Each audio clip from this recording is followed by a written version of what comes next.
now going to show you how to use commodities to do price calculations that utilize a factor that's being fed into a system, into RPM specifically, using DataSync.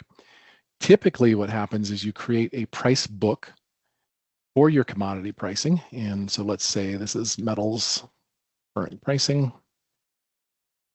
Save that there. And you would have a price sheet. And this is metals pricing. And let's say that's on 7/5 of 25. This price sheet is a unique sheet that's inside of a book. It has a date, an effective date. And so we're going to have our effective date be 7/5 of 25. And the effective end 5/25.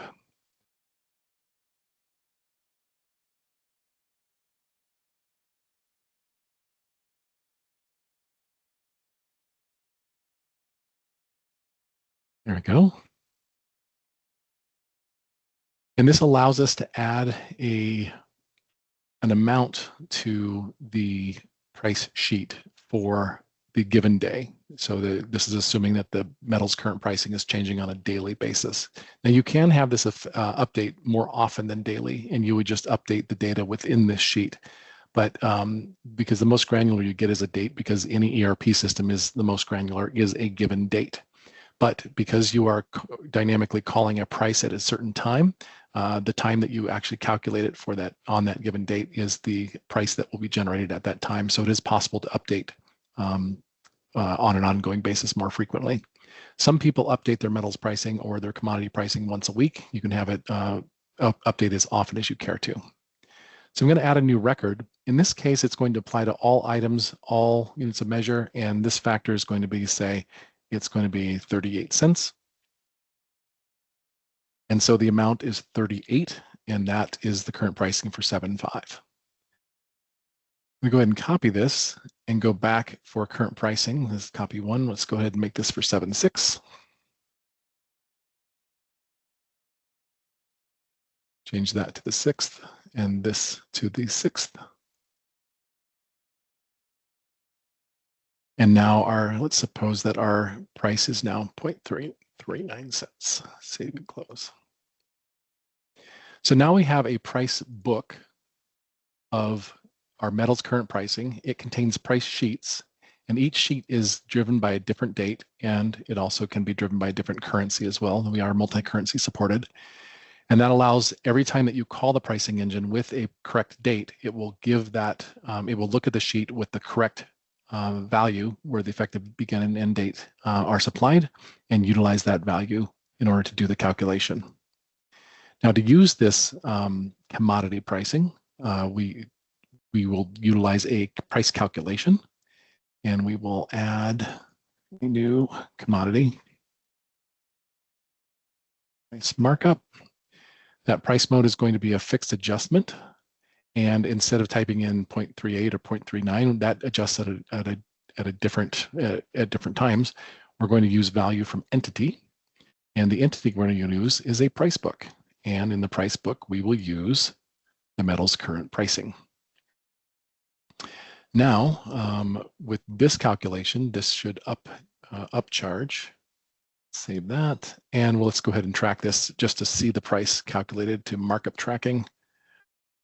Actually, I'm going to script that. We don't actually need to track it to a GL account.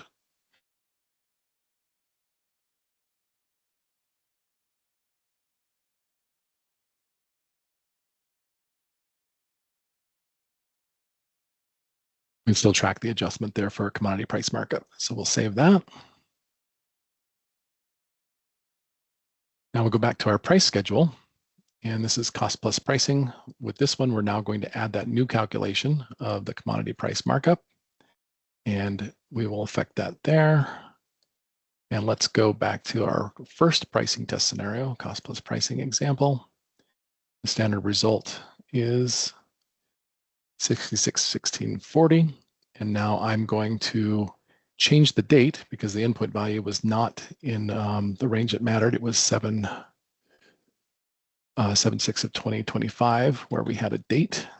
Now, if we save that and execute it, the results tab, notice that the price has changed. The price is no longer matching what we expect, and that is because there's a 39% markup on the commodity price because the date was effective. Now that's 39 cents. If we go back to here and we change this date from 7/6 to 7/5, that, and now the results, when we execute them, you should see 38 cents. And so it's pulling the commodity price from the correct day to demonstrate how it uses date-driven pricing in order to have a commodity price markup.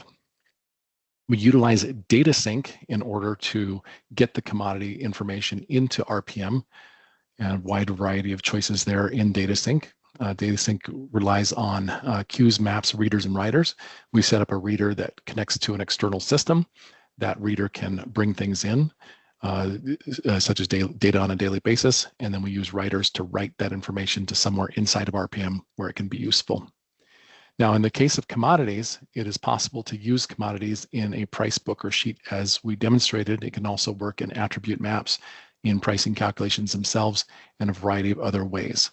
So there's a lot of flexibility to RPM about how those can work, and we're flexible to help you set that up, whatever you may need.